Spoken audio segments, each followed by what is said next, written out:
नमस्कार मित्रों, नई कृषि अर्पण चैनल में आपका स्वागत है। आज मैं पहुंच चुका हूं बिहार की राजधानी पटना में। अमृत पान गौशाला है और इस वीडियो में चार जो पिलर है, पहला है शेडिंग, दूसरा है फीडिंग, तीसरा है ब्रीडिंग और चौथा है मेडिसिन। इन चार बिंदुओं पर हम विस्तृत चर्चा किए हैं। तो आप वीडियो को कंटिन्यू देखिएगा। जानकारी अच्छा लगे तो इस वीडियो को एक लाइक जरूर कर दीजिएगा और अभी तक आप हमारे चैनल को सब्सक्राइब नहीं किए हैं तो प्लीज़ इस चैनल को सब्सक्राइब कर लें ताकि इस तरह की छोटी से छोटी जानकारी आपको इस चैनल पर। फार्म के चार पिलर हैं। सबसे पहले समझना इसको आवश्यक है। जो ये चार पिलर को समझ गए वो इसमें उनकी वो कहीं ना कहीं हमको लगता है, जो मेरा अपना अनुभव है कि फिर वो चारों अगर पॉइंट पढ़ेंगे उसके बाद डेयरी फार्म बंद होने की संभावना 50% तक टल जाएगा आपका। वो चार पिलर क्या क्या है? पहला कंस्ट्रक्शन।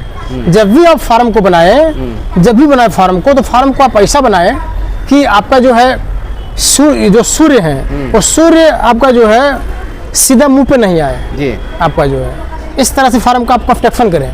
पहला फैक्टर है आपका, आपके फार्म पे धूप कम रहे, तपे कम, आपका फार्म ऊंचाई ज्यादा रहे, खुला हुआ ज्यादा रहे, आपको गैस नहीं बनाए अंदर जो है आपका। जैसे मेरा फार्म देखिए पूरा खुला हुआ चारों तरफ से जो है, हाइट इसकी बहुत ऊंचा है आपका जो है, कितना भी गर्मी रहता है तपता नहीं है आपका जो है।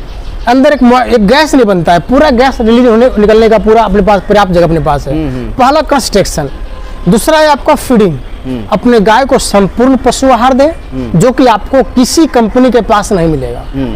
कोई भी कंपनी ये कहे कि हम जो फीड देते हैं वो संपूर्ण है, वो नहीं है। किसी भी कंपनी के पास बहुत बड़े बड़े फार्म मैंने भी विजिट किया है, आप भी विजिट करते होंगे। पशुपालक जो है उसके साथ कहीं ना कहीं कुछ देता है आपका जो है। जी बिल्कुल। तो संपूर्ण पशु आहार आप कैसे दीजिए वो आप जो है एक वीडियो, मेरा पिछला वीडियो उसमें हम बताए, उसमें देख लीजिएगा। संपूर्ण पशु आहार बहुत आवश्यक है गायों को देना। वो है आपका फीडिंग। अच्छा फीडिंग दीजिएगा या बीमार नहीं पड़ेगी। कब कौन सी फीड देना है इसकी जानकारी होनी चाहिए। प्रेग्नेंट गाय को कौन सा फीड पड़ेगा, प्रेग्नेंट गाय है और मिल्किंग में भी है उसको कौन सा पड़ेगा, ड्राई को क्या पड़ेगा, ट्रांजैक्शन में क्या पड़ेगा, ये फीडिंग की नॉलेज होनी बहुत आवश्यक है। तीसरा फैक्टर जो है आपका ब्रीडिंग। ब्रीडिंग जो है आपका पेडिग्री में तीन चीज आपको देखना है। मेन जो है तीन चीज ये देखना है कि पहला देखना है इंडेक्स फर्टिलिटी। इंडेक्स फर्टिलिटी अगर +2.0 से प्लस है या अगर +2.0 है वही सीमेन हमें लगाना है। इंडेक्स फर्टिलिटी होती क्या पहले समझिए। इंडेक्स फर्टिलिटी जो है उसकी वो जो आपका जो है सीमेन है, वो जो सीमेन है वो सीमेन की जो बछिया बनेगी उस बछिया में अंडाणु जो है कितना पावरफुल रहेगा आपका जो है उस पर डिपेंड करता है आपका कंसेप्शन कि कितना वो आपको। कई आप गाय देखते होंगे कि उसमें एक सीमेन, 2 सीमेन, 10 सीमेन लग गया है, कंसीव नहीं कर रही है। गांव में हर गांव में आपको एक दो गाय मिल जाएगा। उसका कारण यही है कि जानकारी का अभाव है, लोग पेडिग्री देखते नहीं है। प्रैक्टिशनर लाए वहां से सीमेन और बिना वो पेडिग्री देखे हुए गाय को लगा दिए। उसका परिणाम ये है कि पशुपालक गाय को पालता है, बाछी बनाया 2 साल का, उसके बाद सीमेन नहीं मान रहा है, 10,000 खर्च कर दिया, अंतिम उसको बेचना पड़ जाता है गलत जगह जो है। तो ये एक बहुत बड़ा कारण है, इसको जरूर समझना चाहिए, जरूर इसको समझना चाहिए। पहला इंडेक्स फर्टिलिटी, दूसरा जेनेमिक वैल्यू। जेनेमिक वैल्यू क्या है? ये वो चीज़ है कि अगर जेनेमिक वैल्यू 800 है, 900 है, 1200 है, 2000 है, तो जेनेमिक वैल्यू भी होता है कि अगर माता से अगर 2000 है तो 2000 का आधा 1000 इंटू 305 दिन कर दीजिए, उतना दूध माता से बढ़ा के बच्चियां दूध करेगी। अगर हम अपनी इस गाय में एक सीमेन है उसकी जेनेमिक वैल्यू है आपकी जो है 1200 है, तो अगर 1200 जेनेमिक वैल्यू है प्लस 1200 है तो 1200 का आधा 600 हुआ, 600 इंटू 305 लगा लीजिए कितना होता है। तो इसकी जो बच्ची, अगर ये दूध हमारे पास दूध अभी 12 केजी कर रही है, इसका बच्चा जो आएगा ना वो दूध हमारे यहाँ पहला बयान में 14 केजी करेगा। ये होता है जेनेमिक वैल्यू। दूसरा फैक्टर आपको हो गया जेनेमिक वैल्यू, पहला हो गया इंडेक्स फर्टिलिटी। तीसरा आपको एक चीज और देखना है जो कि बहुत महत्वपूर्ण है, बिना उसको देखे सीमेन लगाना कहीं ना कहीं आपके लिए खतरे से कम नहीं है। वो है उसकी माता पिता का मिल्क ईल्ड कि मिल्क ईल्ड कितना है आपका जो है। मिल्क ईल्ड अगर माता पिता का अच्छा होगा तो गाय का मिल्क ईल्ड बहुत बढ़िया होगा जो है, ये आपको देखना होगा। एक चीज़ और आपको उसमें देखना है ब्रीडिंग में कि आपका जो सीमेन हम लगाए हैं अपनी गाय को, वही सीमेन उसी माता का जो आपका जो है पुत्र है या जो भी हो, वो उन्हीं बच्चा में नहीं लगना चाहिए, वो हो जाएगा इनब्रीडिंग जी। तो इनब्रीडिंग से हमेशा बचना है। इनब्रीडिंग आप नहीं देखें, बाकी सब कुछ देख लिए तो बेकार है आपका जो है जी जी। इनब्रीडिंग सबसे पहले देखना है, उसके बाद आपको जो है वो तीनों फैक्टर। चौथा आपका हो गया मेडिसिन। मेडिसिन में एक क्रांति वाला आपका जो है ज्ञान है, जो कि अभी तक छुप्त है। कहने का पशुपालक को जानना होगा, ये जितनी गाय हमारे हैं, अगर हम जब से ये आए हैं बीमार नहीं पड़े हैं। बीमार में बुखार लगना बीमारी नहीं होता, ये बीमारी आएगा, डिजीज नहीं आएगा। डिजीज क्या? FMD, food and mouth disease. Disease क्या? HS, जिसको हिंदी में गला घोटू बोलते हैं। डिजीज क्या है? आपका ब्लड प्रोटोजोआ, ट्राइप्योनिमोसिस सर्रा बोलते हैं, एनाप्लाज्मोसिस है, थलेरेसिस है आपका जो, ये सब आपका डिजीज है। ये बड़ा बीमारी है। ये बीमारी आएगा तो गाय को मार देता है जो है जी जी। मस्टाइटिस है, ये सब आपको बड़ा बीमारी है। तो इसके लिए आते हैं वैक्सीन। अभी बरसात का मौसम है, बरसात में एक HS, VQ, FMD तीनों का कंबाइंड वैक्सीन आता है आपका जो है। आप वो वैक्सीन 3 ml गाय को लगा दीजिए। किस महीने में सर? आप बरसात से पहले लगा दीजिए। आप 6 महीने तक, वो 1 साल तक वो वैलिड रहता है वो आपका। बरसात से पहले, बरसात में HS आएगा, गला घोटू बरसात में आएगा। गला घोटू क्यों आएगा? बरसाती घास खिलाइएगा उसको। बरसाती घास में घोंगा का बच्चा रहेगा ही रहेगा, अंडा रहेगा। वो अंडा वाला घास आपको दिखेगा नहीं, वो आप जाइएगा गाँव, खेत में जाके घास काट लाइएगा, गाय को खिलाइएगा। वही अंडा आपका जो है बैक्टीरिया बन जाता है और यहाँ पर उसके गला में आके बैठ जाता है जी जी। अब बैठने के कारण जो है गला घुटू होता है गायों को। तो गला घुटू नहीं हो आपका VQ ब्लैक क्वार्टर, BQ यानी कि काला पेशाब नहीं हो आपका जो है, BQ नहीं हो, FMD नहीं हो, पैर में मुंह में छाले नहीं हो, ऊपर में जख्म नहीं हो, इन तीनों के लिए एक वैक्सीन है। वैक्सीन आप लगा लीजिए जो एक बार। वैक्सीन लगाने के लिए आपका मौसम होना चाहिए ठंडा, ज़्यादा धूप नहीं हो, क्योंकि जब भी वैक्सीन अगर सुबह लगाते हैं तो शाम को गाय को हल्का फीवर रहेगा, भोजन कम करेगी, प्रेग्नेंट गाय को वो नहीं लगेगा 6 महीना तक। तो इस सब का ध्यान देना है वहाँ पे जो है। हर सीजन में ब्लड प्रोटोजोन का भी वैक्सीन है आपका। ब्लड प्रोटोजोन के सर्रा रोग नहीं हो, क्या करना है? अपने फार्म पे आइवरमेक्टिन का छिड़काव करना है। गाय को ऐसा दवाई दीजिए कीड़ा का जिसमें आइवरमेक्टिन आपका जो है मिक्स रहे जो है एल्बेंडाजोल के साथ। इसका eye worm, lungs worm, skin worms, 3 तरह का वर्म्स होते हैं, वो तीनों मर जाएगा आपका जो है। आपको ब्लड प्रोटोजोआ केस आपको नहीं होगा, चमक नहीं रहेगा। तो इसका ध्यान रखना है आपको जो है। ये हो गया आपका, ये आपको हो गया मेडिसिन हो गया। मेडिसिन में कुछ ऐसे दवाई हैं कि अगर आप देसी गाय को अगर रख रहे हैं तो कुछ ऐसी चीज़ें हैं जो आपको घर में रखना पड़ेगा, जैसे सुहागा। सुहागा एक बहुत बेहतरीन दवाई है आपका जो है। नाम दवाई का हम बता देते हैं, इसको पढ़िएगा आप लोग गूगल पे जो है, क्योंकि इसका बहुत सारा काम होता है। सुहागा रख लीजिए आप जो है घर में जो है। आप हल्दी हमेशा घर में रखिए जो है। घी घर में आप हमेशा रखिए जो है, देसी गाय का जो है।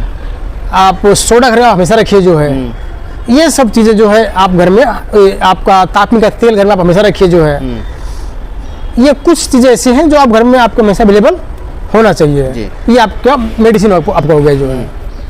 और मेस्टाइटिस के लिए क्या करना चाहिए सर? उपाय देखिए, डायरेक्ट डॉक्टर को बुलाना चाहिए या घरेलू कुछ उपाय है? देखिए, मस्टाइटिस के लिए मस्टाइटिस 3 तरह का होता है। अगर प्रथम में आप पकड़ लिए उसको तो आप स्वयं ठीक कर दीजिएगा।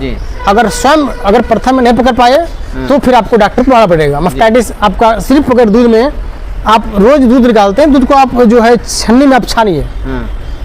अगर दूध में मांस का टुकड़ा आ रहा है, ब्लड का टुकड़ा आ रहा है तो मस्टाइटिस है वो आपका। कुछ नहीं करना है, वहाँ पर आप गंधक लेना है। गंधक को देसी गाय गोईठा पे रखिए और गोईठा को जला लीजिए ताकि वहाँ से धुआं छोड़ता हो। उसमें गंधक रखिए और छिम्बी के नीचे उसको दिखाइए गंधक को जो है। दिन में 4 टाइम कीजिए। मस्टी क्योर दीजिए उसको, 25 बूंद दीजिए सुबह, 25 बूंद दीजिए 4 घंटा के बाद, फिर 25 बूंद दीजिए 8 घंटा के बाद, फिर 25 बूंद दीजिए 16 घंटा के बाद। ठीक हो जाएगा ये आपका। ये प्रथम स्टेज का है। अगर विशेष है तो डॉक्टर को बुलाइए।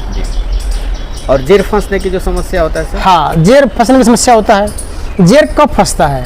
जेर अगर हम गायों को संपूर्ण पशु आहार नहीं देते हैं, गायों को हम विटामिन मिनरल्स नहीं देते हैं, जेर फंसेगा।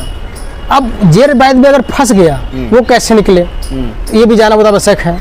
देखिए जब भी जेर फंसता है तो सबसे पहले हम क्या करते हैं कि 10 रुपए का चाय पत्ती लेते हैं। एक रिप्लांटा आता है, 60 रुपए का पैकेट आता है, हर्बल है आपका जो है, 60 रुपए का पैकेट रिप्लांटा लीजिए, 10 का चायपत्ती लीजिए और 3 पाव गुड़ लीजिए। सुसुम पानी में जैसे गाय बच्चा दिया उसको जो है उसके अंदर मिला दिए, मिला के गाय के आगे उसको दे दिए। प्रयास कीजिए घर में अगर अजवाइन हो तो 50 ग्राम अजवाइन उसमें डाल दीजिए, बहुत बेहतर उसका रिजल्ट है, तुरंत जेर गिरा देगी वो। अगर आप ये नहीं कर पाते हैं तो आप वहाँ पे कैल्शियम का एक बोतल पिलाइए। ये सब जर्सी गाय के लिए है। अगर देसी गाय में है तो उसके लिए सबका आवश्यकता नहीं, जितना हम बताएं उतना कीजिएगा, जेर बाहर आ जाएगा आपका। जब गाय हमारी बच्चा दी 10वां दिन आपका जो पहला डिवर्मिंग करना है, 10वां दिन डिवर्मिंग पहला करना है। 10 ml देना है इसको एल्बेंडाजोल, 10 ml देना है। उसके बाद 5 ml उसको देना है सुबह, लिबोडोनिक देना है, सीरीज में भरिए, मुंह में मार दीजिए 5 ml कंटिन्यू 5 दिन तक जो है। उसके बाद 25वां दिन में देना है उसको फिर 15 ml एल्बो मार के नाम से आता है, या कोई भी कंपनी का लीजिए जो बच्चा वाला हो आपका जो है, जिसमें पावर कम रहे। अगला 15 दिन के बाद फिर देना है आपको 15 ml देना है। उसके बाद फिर 25वां दिन, उसके आपको 25 दिन के बाद उसको फिर उसको देना है आपको जो है 20 ml देना है। जब कीड़े का दवाई दे रहे हैं उसके बाद आपको लिवर टॉनिक 5 ml बचपन में, पहला कीड़ा के बाद 10 ml, उसके बाद 15 ml हर 5 दिन तक आपको देना होगा लिवर टॉनिक। 0 डेज से लेकर 3 महीने तक शिशु को विटामिन ए 5 ml 4 ml देना बहुत जरूरी है, अगर चाहते हैं बच्चों का ग्रोथ बहुत अच्छा हो तो। 3 महीने बाद जिनका दूध बंद हो जाता है, विटामिन ए छोड़ दीजिए, फीड पे ले आइए। 1 kg फीड खाना शुरू कर दे, उसको दूध पे हटा दीजिए, दूध से हटा दीजिए, उसको फिर 1 kg फीड दीजिए, थोड़ा बहुत उसको जो है आप उसको सूखा चारा दीजिए। हरा चारा 6 महीने तक नहीं देना है आपको जो है। 6 महीने के बाद उसको हरा चारा देना शुरू कीजिए, थोड़ा थोड़ा आपका जो है। उसके बाद जब 8 महीने की हो जाती है उसके बाद तीसरा डिवर्मिंग करना है 25 दिन के बाद। उसके बाद फिर डिवर्मिंग करना है 1 महीने के बाद। उसके बाद हर डिवर्मिंग करना है 3-3 महीने के बाद आपका जो है, ये चलता रहेगा। फिर आपका जब बच्चा हो जाती है, ये मेरी है 7 महीने की है, ये जो है। जब ये 1 महीने बाद हो रही है, जब ये 8 महीने की होंगी तब इनको हम देंगे, इनका डाइट हम डबल कर देंगे। इनको हम अनाज में लाएंगे 3 किलो पे, अभी ये दे रहे, इनको हम 1 kg दे रहे हैं, अब इनको हम 1.5 kg देंगे। लेकिन जैसे ही 1 महीना आगे बढ़ेंगे इनको हम अनाज पे जाएंगे 3 kg। और जब तक इनका बॉडी वेट अच्छा दे लेता है, ये सीमेन के लिए जब तक सीमेन कंसीव नहीं कर लेती है तब तक इनको अनाज चलेगा 3 kg चलेगा। सीमेन कंसीव कर ली 15 महीने में, सीमेन कंसीव कर लेगी 14 महीने में। उसके बाद सीमेन कंसीव करने के बाद जो है इसको अनाज हम फिर थोड़ा सा कम कर देंगे, 2 kg पे ले आएंगे। फिर जब बच्चा देने वाली होगी है, बच्चा देने, अब सीमेन लेने के बाद हम यहाँ पे बदल देंगे, एल्बेंडाजोल नहीं देंगे, हमें फंटास देंगे जो है, जिसमें फर्मेंडाजोल हो। कीड़े का दवाई देना बहुत आवश्यक है, तो उसके बाद जो है इसको हमें देना है फंटास देना है। उसके बाद ट्रांजैक्शन पीरियड, जब ये बच्चा देने वाली होगी इसको हमें अनाज कर देना है 4 kg, सीधा 2 kg कर देना है 4 kg। ऐसा नहीं कि 2 आज दिए कल 4 कर दिए, पहले 2.5 किए, 3 किए, 3.5 किए तो 4, इस तरह से हम आगे बढ़ेंगे। इसको हम ले आएंगे 4 kg पे ले आएंगे। फिर जब तक ये बच्चा देने तक इसको अनाज देंगे हम 4 kg। बच्चा देने के 1 महीना पहले अश्वगंधा, शतावरी, मुलेठी, आंवला, सौंफ, सफ़ेद मूसली, शिलाजीत, अर्जुन के छाल, इन सब को आपका जो है 600 ग्राम अश्वगंधा होगा, शतावरी होगा 600 ग्राम, मुलेठी होगा 600 ग्राम, आंवला होगा 600 ग्राम, सौंफ होगा 600 ग्राम, सफ़ेद मूसली होगा 150 ग्राम, शिलाजीत होगा 150 ग्राम। इनको मिला लेना है, मिला के इनको जो है अंतिम 1 महीना में इनको ख़त्म कर देना है। 100 ग्राम रोज देना है, मीठा नहीं देना अगला अंतिम महीना में, इससे बचना है। फिर ये इनका पूरा हाइट होगा, बॉडी वेट पूरा लेगी, दूध पे पूरा रहेगी ये, तभी इनका जीनोमिक वैल्यू काम करेगा। ये 12 दे रही हैं, इनका बच्चा 14 करेंगे जो जेर अटकेगा नहीं।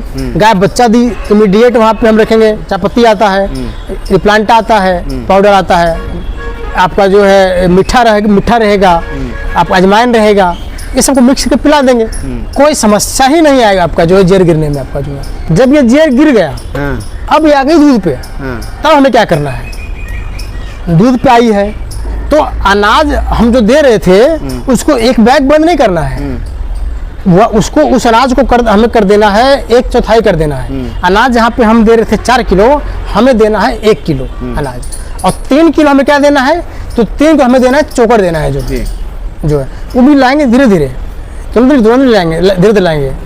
3 केजी हमें देना है चोकर, अभी आ जाएंगे 4 केजी पे, 4 केजी पे आ गए, वो चलता रहेगा आपका जब तक इनका 20 दिन नहीं पुरता है, तब तक हम उनको 4 केजी अनाज पे रखेंगे। दूध क्या दे रही है उसका मतलब नहीं है, दूध 2 केजी दे रही है, 10 केजी दे रही है, 12-15 केजी दे रही है कि 20 केजी दे रही है, का क्वांटिटी कम करना है और अनाज को हमें बढ़ाना है। अनाज जब आ गई है, अब हमें वहाँ पे क्या करना है, फिर कीड़ा का दवाई देना है, और दवाई कीड़ा का देकर फिर हमें चलाना है लिबरटोनिक। ये हमारा चलता रहेगा। ये उस 20 दिन के अंदर फिर हम जो बनाए थे, जो 20 दिन पहले बनाए थे ये फार्मूला, वही फार्मूला हमें 20 दिन तक हमारा ये चलेगा ही है। अब दूध देने के बाद फार्मूला का क्वांटिटी आधा हो जाएगा, सिर्फ 50 ग्राम हो जाएगा। पहले दे रहे थे हम 100 ग्राम जब बच्चियाँ थी, अब हम दे रहे हैं 50 ग्राम, क्योंकि बन गई गाय, ये दूध दे रही है। अगर आप इस फार्मूला पे चलते हैं ना, डिवर्मिंग कर दिए 20वां दिन पड़ गया है, लिबरटोनिक पड़ गया है, 3 महीने के अंदर आपकी गाय कंसीव करेगी सीमेन जो है।